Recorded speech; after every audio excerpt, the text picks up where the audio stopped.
This world was devastated before I was born. A harsh, bleak place where we live in eternal darkness. Life is a struggle, and people live without hope. How did this happen? No one will answer me directly, but they always point to the flames.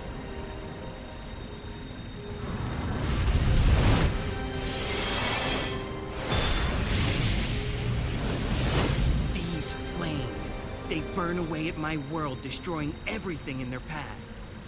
They come from an eternal life form that we cannot truly defeat, the flames of disaster known as Iblis.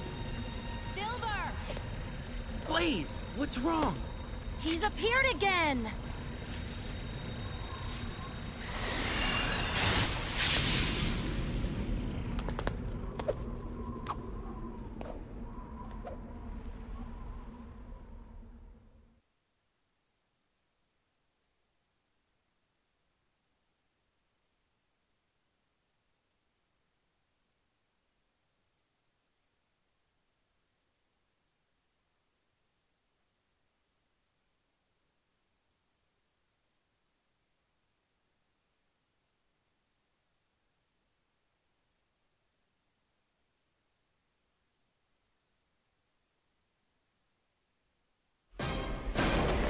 Hello, welcome to another Let's Play of Sonic 06. I'm your host, the Blue Shadow, and the two guests from the last episode, TK and Beto. So what's up? Hey, what is up? Yeah, and much credit to sithwarrior 26 again. As we mentioned in the other episode, kudos to you, sithwarrior, for supporting us, being in our forums and whatnot. And guys, I am a complete noob with the new character service, so explain to me, who is Silver? What does he do? Silver, the new mysterious hedgehog. He's a psychic, he can fly, he can throw stuff at people. More importantly, he's not a Sonic clone. Ooh, good one. Yes. Yeah, that's very true. So like, he's not fast, he doesn't curl into a ball. So what does Silver also do? Like, to not be a Sonic clone? Fly. He can fly. He can kind of teleport, but it's kind of a twisted, method. But he can kind of teleport. He can move. Still was cool. So from that cutscene, I believe is that he found his future to be tragic, or should I say his dimension, and he has to have a way to actually go back into the past and solve everything again. So is he in the present now, trying to solve it and like try and find the Iblis trigger? No, he's in his present time for him, from the future. Blaze just warned him, told him that Iblis is respawned, so he's gonna go towards him and kill him, and then get angry because how he's supposed to defeat something that just keeps rising again. So what is Iblis made out of exactly? If he keeps on rising up, like it looks like he's made out of flames, and then he has some hard core body surrounding him as well. He's kind of like Chaos, but fire. So is that really how they got the idea from just making Iblis this like an exact opposite of Chaos? He's war and Iblis is fire. Probably. Yeah, ask someone at Sega about that one. Yeah, and I see. Oh, go on, PK. I was gonna say, knowing someone at Sega, they probably did. Come on. Dargaya is also Chaos. Good point. Yeah.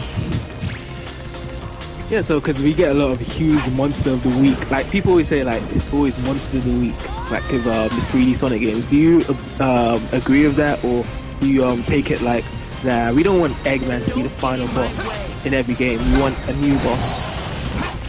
Most of the monsters make sense. I mean, the only one that really didn't was Black Doom. He literally just came out of nowhere. He's like, Shadow, do this for me. And then yells at you when you don't do it. Or when you do it. I always felt that Black Doom was a turn. He always had that dark, gritty voice. Like, he was Shadow's dad in a way, but did he really have to talk that low? Shadow. Yes. That's why I never bought the game. Yeah, We can do a Let's Play that game too. It is backwards compatible in 360. I'm pretty sure we will. Yeah. Maybe you can find a new host for that one, because I actually don't like it. As far as Monster of the Week, though, here's the thing I would like to point out to people.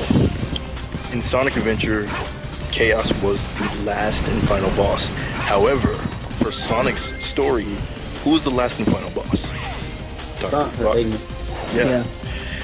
In Sonic Adventure 2, Shadow was Sonic's last and final boss. Am I right? Yeah. In Sonic Heroes, who was Sonic's last and final boss? Metal Sonic. Well, yeah, there you go. Well, do you mean by like Team Heroes? Not the. Yeah, Team Sonic's, you know, and then what was after that? Shadow the Hedgehog is after that. Well, Sonic 06, Sonic's final boss was, guess who again? Dr. Robotnik.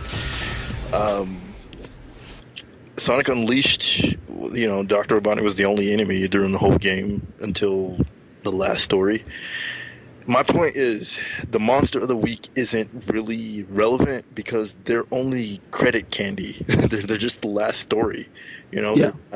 They're not Sonic's final boss. They're not really even the climax. You know, they're just kind of they're there just to just Eggman's failed plans of trying to tame a monster.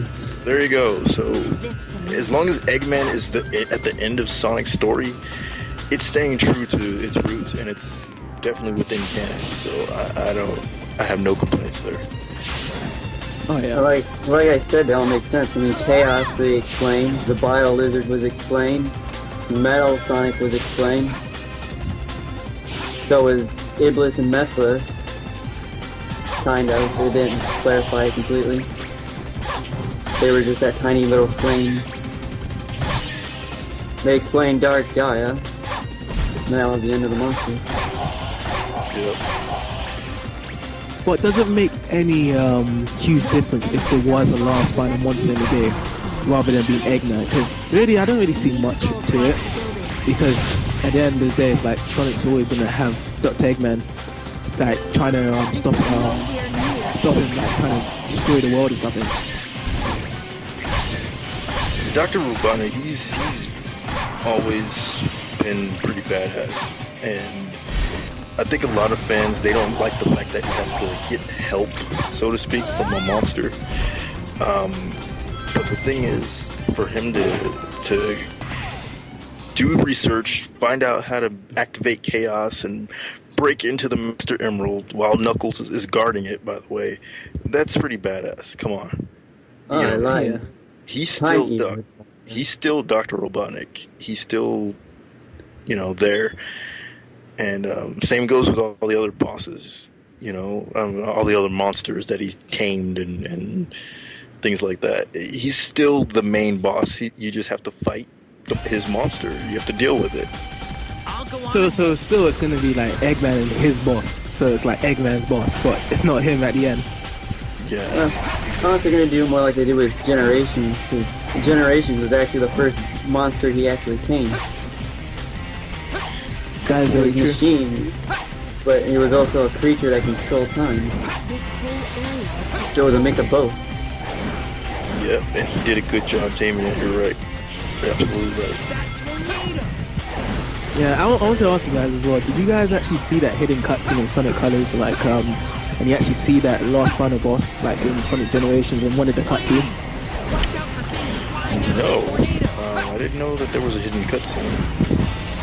No, it's not really like a hidden cutscene, but it's a cutscene in Sonic Colors. I can't remember which one. And you see the actual final boss in Generations in the background. And they really had the idea beforehand, like what final boss they was going to do in Generations. That is very interesting, because the last time that they've ever stayed directly in canon with the game was honestly Sonic Adventure 1, and then Sonic Adventure 2, and then Sonic Heroes. And then it went into a spin-off, and then after that, everything kind of fell out of canon where you didn't hear about the previous games anymore. So for them to do that takes a lot of guts, because they haven't done that in a long time. So Sonic 06 broke the Canon cycle then. Or no, not Sonic 06, Shadow the Hedgehog. Technically, if you guys count as the main series. I do, kind of a little bit. It connects with Sonic Adventure 2 still, then it explains Shadow's past, and he kind of forgets it, leaves it behind, and then Sonic 06 happens, and he's working with Gun now. Even then, there's still a tiny bit of it in this game you can kind of say it's in here. Yeah, the fact that he's working with Gun in this game, which we'll see when we play his story, is that definitely keeps it within canon. And I think we have another cutscene coming up. Is that true? Yeah. And another S-rank coming up. Of course.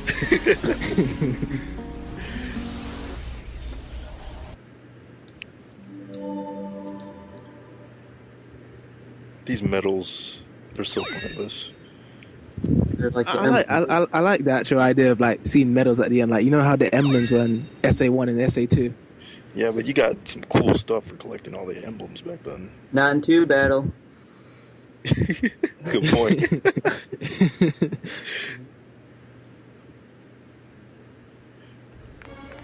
Explain that after this short cutscene.